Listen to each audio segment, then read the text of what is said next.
Hello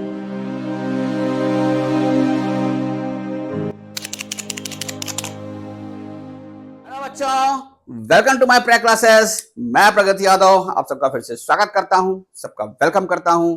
कैसे हैं आप सब लोग? उम्मीद करता हूं कि आप सब लोग अच्छे होंगे, स्वस्थ होंगे। फ्रेंड्स, आज मैं आपके लिए बहुत ही शॉर्ट वीडियो लेके आया हूं regarding the topic Heights and distances for the class 10 students. ठीक है, देखिए हाइट्स एंड डिस्टेंस की जो प्रॉब्लम है that is basically connected to three important features. एक है तुम्हारे पास लाइन ऑफ साइट, बेटा क्या होती है, एंगल ऑफ एलिवेशन क्या होता है, एंगल ऑफ डिप्रेशन क्या होता है। ठीक है ना, ये तीन बेसिकली इंपॉर्टेंट इसके फीचर्स हैं। Then there is basically the application of the trigonometric ratios. Major तुम्हारे तीन ट्रिग्नोमेट्रिक रेशियोज इन्वॉल्व होते हैं, साइन कॉस टेन। होती क्या है बेसिकली, हाई डिस्टेंस की प्रॉब्लम वर्ड प्रॉब्लम होती है। ठीक है ना, वर्ड प्रॉब्लम से आपको बेसिकली फिगर को बनाना है। ठीक है ना, जो ही फिगर बन गई then you apply the basically trigonometric ratios. ठीक है ना, आपको बेसिकली ट्रिग्नोमेट्रिक रेशियोज का एप्लीकेशन करना है। ठीक है, प्रॉब्लम आपकी फिर उसके बाद 2 या 3 मिनट की रह जाती है। ये इस टाइप की कोई बेसिकली ज्यादा सिंप्लीफिकेशन प्रोसेस इन्वॉल्व नहीं करती है। हाइट्स एंड डिस्टेंस की प्रॉब्लम बहुत ही सिंप्लीफिकेशन प्रोसेस जो है बहुत ही छोटा सा रहता है। ठीक है ना, जैसे कि लीनियर इक्वेशंस इन टू वेरिएबल्स में क्या था कि ज्यादा तुम्हारे पास सिंप्लीफिकेशन प्रोसेस रहता है, इसमें नहीं रहता है। इसमें तुम्हारे पास ज्यादा ट्रिग्नोमेट्रिक आइडेंटिटीज भी नहीं लगती है। बस एक बार तुमने फिगर बना ली using the basically concept of angle of elevation, angle of depression. ठीक है ना, फिर उसके बाद प्रॉब्लम तुम्हारे पास 2 मिनट की रह जाती है। तो आओ देखते हैं इस प्रॉब्लम को। देखो, from A point on A bridge across a river, the angles of the depression of the banks on the opposite sides of river are 30 degree and 45 degree. If the bridge is at a height of 8 meter from the banks, then find the width of the river. Then find the width of the river. तो क्या है basically, देखो ये तुम्हारा bridge बेटा और ये क्या है, river. Direction of the flow of the river is generally always perpendicular to the alignment of the bridge. भाई ब्रिज तुम्हारे पास ऐसे है, रिवर कैसे जाएगी, ऐसे जाएगी तुम्हारे पास, तभी तो ब्रिज तुम्हारे पास रिवर के ऊपर बन पाएगा। ठीक है, अच्छा ये रिवर है तुम्हारे पास और ये बैंक्स हैं, तो ये क्या, दिस इज बैंक 1। ठीक है बेटा, और ये क्या है, बैंक 2। ये किनारे हो गए। ठीक है ना, ठीक है। तो कहता है कि बेसिकली तुम्हें रिवर की विड्थ निकालनी। किया क्या गया है इसमें, ये कहता है कि आप ब्रिज के ऊपर खड़े हो गए यहां पर। ठीक है ना, now you basically measure the angle of the depression of the two banks. So what is angle of depression, बताओ। angle of depression is the basically angle between the line of the sight and the horizontal, provided that line of the sight is in downward direction। मतलब कि जैसे कि मान लो कि मेरे सामने ये ऑब्जेक्ट है। ठीक है ना, मेरे सामने कोई ऑब्जेक्ट है तो मैं ऐसे देख रहा हूं, तो लाइन ऑफ साइट क्या है मेरे पास, हॉरिजॉन्टल है। ठीक है ना, अब मुझे क्या कहता है कि नीचे मेरे को कोई ऑब्जेक्ट देखनी है नीचे, तो मैंने क्या किया, अपने हेड को नीचे किया। ठीक है ना, तो basically now my line of site is क्या है, डाउनवर्ड डायरेक्शन में है। मैंने उस ऑब्जेक्ट को देखने के लिए अपने हेड, अपने आईज को नीचे किया। ठीक है ना, now the basically angle form will be the angle of depression, horizontal. और बेसिकली क्या है, जिस डायरेक्शन में मैं ऑब्जेक्ट को देख रहा हूं, और ऑब्जेक्ट कहां है तुम्हारी, डाउनवर्ड डायरेक्शन में, नीचे की तरफ है, तो इसमें क्या बोलेंगे, एंगल ऑफ डिप्रेशन। और अगर मैं किसी ऑब्जेक्ट को ऊपर की तरफ देख रहा हूं तो अपना हेड कैसे करूंगा, ऐसे। तो क्या होगा, ये जो एंगल बनेगा, लाइन ऑफ साइट मेरी क्या हो गई, अपवर्ड हो गई। तो now the angle form between the line of site and horizontal will be angle of elevation. Very clear. तो देखो इसमें कैसे करोगे, ये तुम्हारे पास बैंक है, तो मेरे पास लाइन ऑफ साइट तुम्हारे पास क्या हो गई, ये हो गई, कि नहीं हो गई, देखो ध्यान से देखो, ये हो गई। और हॉरिजॉन्टल मेरे पास क्या है, ये है। उसी तरीके से देखो, ये तुम्हारे पास हॉरिजॉन्टल है और इसमें तुम्हारे पास लाइन ऑफ साइट तुम्हारे पास क्या है, ये है। तो एंगल तुम्हारे पास क्या है, जैसे कि मान लो क्या है, ये दिया हुआ 30 डिग्री और ये दिया हुआ बेटा 45 डिग्री। ये दो एंगल है, angle between the horizontal and the downward direction of the line of site. ठीक है ना, उसी तरीके से angle between the horizontal and the downward, and between the angle between the horizontal and the downward direction of the line of site, ठीक है, that is 45 degree. अब तुम्हें क्या निकालना बेटा, विड्थ निकालनी है, ये विड्थ निकालनी है। से this is width is W. इतना पोर्शन में मान ले रहा हूं D1 है और इतना मान ले रहा हूं D2। तो ये क्या बेटा, देखो A B C और D पॉइंट मैंने मान लिए। अब देखो मैंने तुमसे क्या कहा था, फिगर तुम्हारी ये बिल्कुल क्लियर है। अब दे लीजिए एप्लीकेशन ऑफ ट्रिग्नोमेट्रिक रेशियोज। कैसे करोगे, in triangle ABC, in triangle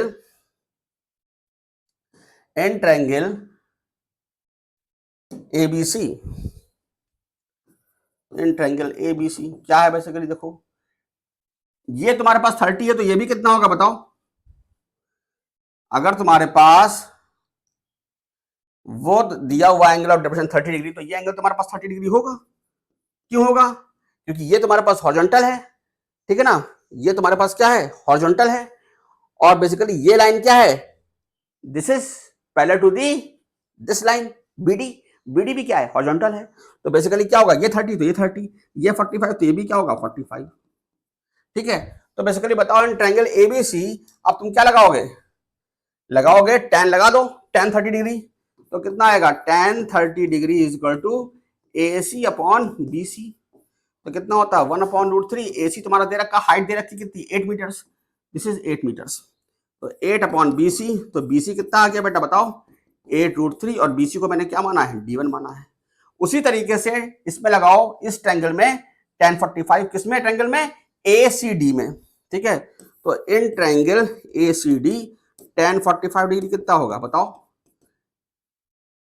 AC upon CD, सबको पता है tan 45 कितना होता है 1, तो कितना होगा AC अपॉन CD, तो AC is equal to CD, AC is equal to CD, ठीक है ना। और तुमको पता है कि AC कितना है 8 मीटर से, तो तुम्हारे पास विड्थ कितनी हो गई, और AC है ही, सॉरी AC अपॉन CD, तो AC is equal to CD, तो CD को मैंने क्या माना हुआ है, CD तो 8 दिया हुआ है, AC क्योंकि AC 8 है, तो CD कितना है बेसिकली माना मैंने D2 माना है, तो टोटल विड्थ कितनी हो गई W is equal to D1 plus D2, that is equal to 8 plus 8√3 plus 8, यानी कि 8√3 प्लस 1, और this is the answer, this is the answer. तो बहुत ही सिंपल सी प्रॉब्लम थी, कोई कठिन प्रॉब्लम थी, कोई भी कठिन नहीं थी, ठीक है ना, बहुत सिंपल सी प्रॉब्लम थी। √3 की वैल्यू तुमको पता हो 1.732, तो उसको लगा सकते हो कितना होगा, अगर इसको तुमको डेसिमल प्लेस में ले जाना है, ठीक है। बहुत सिंपल सी प्रॉब्लम थी।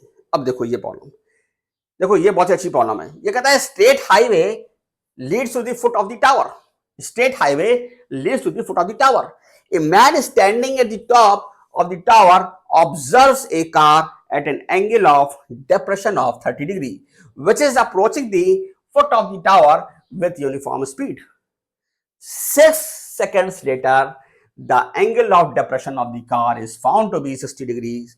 Find the time taken by the car to reach the foot of the tower from this point.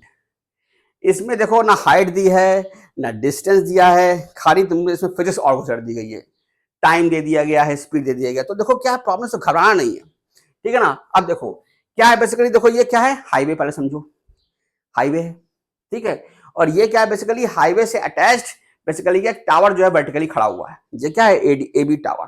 तो ये बेसिकली क्या तुम्हारे पास टॉप है और ये क्या है फुट है, ठीक है।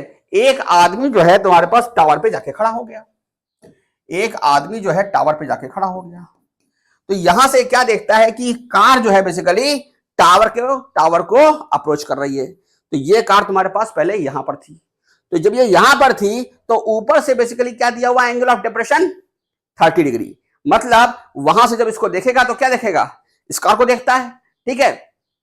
तो क्या है, angle between the line of the sight and the horizontal is basically given to 30 degree, और लाइन ऑफ साइट क्या है बेसिकली, दोनों डायरेक्शन में यहां से खड़े होकर अपने हेड को नीचे करेगा, देखेगा तुम्हारे पास, तो लाइन ऑफ साइट तुम्हारे पास ये हो गई, ये तुम्हारे पास क्या है हॉरिजॉन्टल हो गया, ये कितना दे रखा 30 डिग्री, अच्छा ये 30 डिग्री तो ये भी 30 डिग्री होगा, क्यों होगा, क्योंकि ये हॉरिजॉन्टल है और ये भी बेसिकली क्या है हॉरिजॉन्टल है, ठीक है। फिर कहता है कि कार जो तुम्हारे पास है वो कांस्टेंट स्पीड से बेटा मूव कर रही है, क्या हो रही है, car is moving at a constant speed, constant speed say the speed is u, say the speed is u metre per second. ठीक है ना। तो कहता है कि जब तुम्हारे पास कार सी से डी पे पहुंचती है 6 सेकंड में, ठीक है ना, 6 सेकंड में, तब एंगुलर डिप्रेशन कितना होता है बेटा? 60 डिग्री जाता है। कितना जाता है? 60 degree.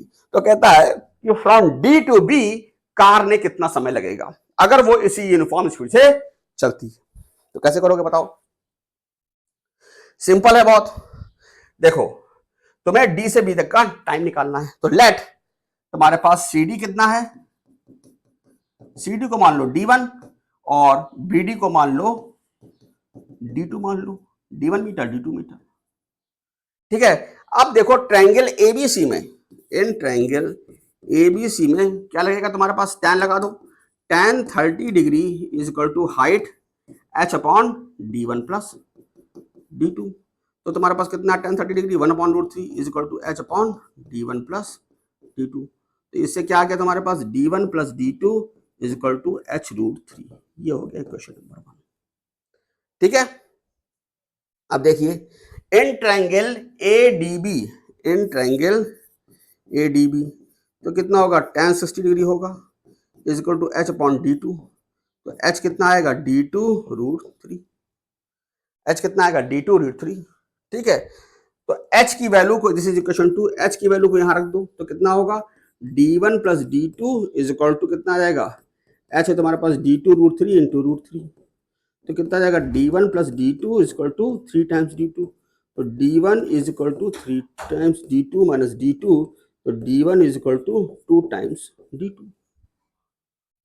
Simple. D1 is equal to 2 times D2।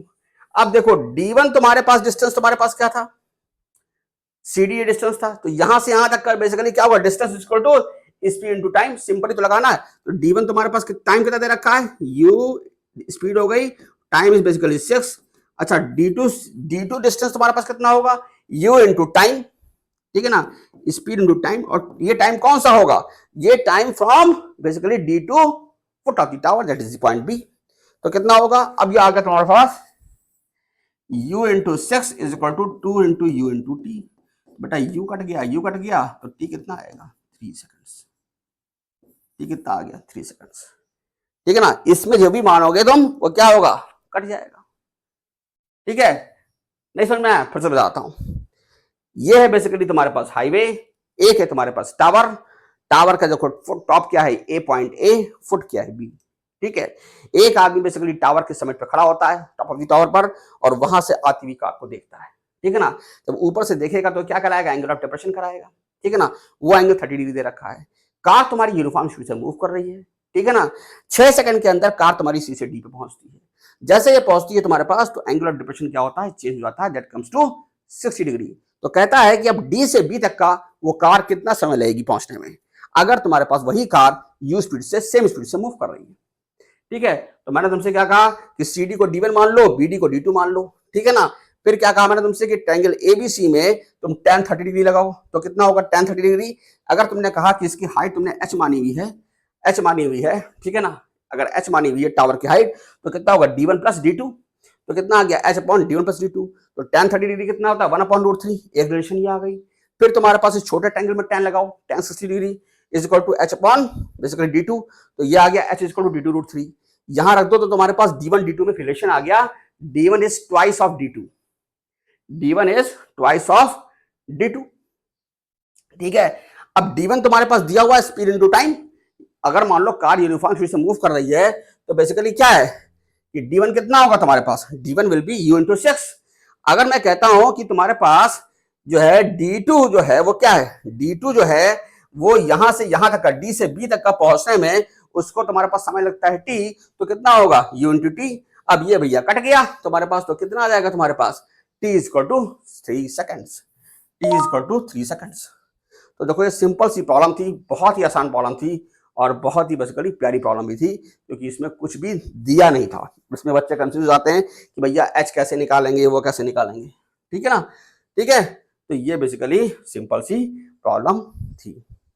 ठीक है ना। अगर मान लीजिए इसी में कहेगा, अगर मान लीजिए कार की स्पीड तुम्हारे पास कितनी है, कार की स्पीड अगर तुम्हारे पास कितनी है, मान लो कुछ भी दे दिया, मैंने कहा कि जो है ये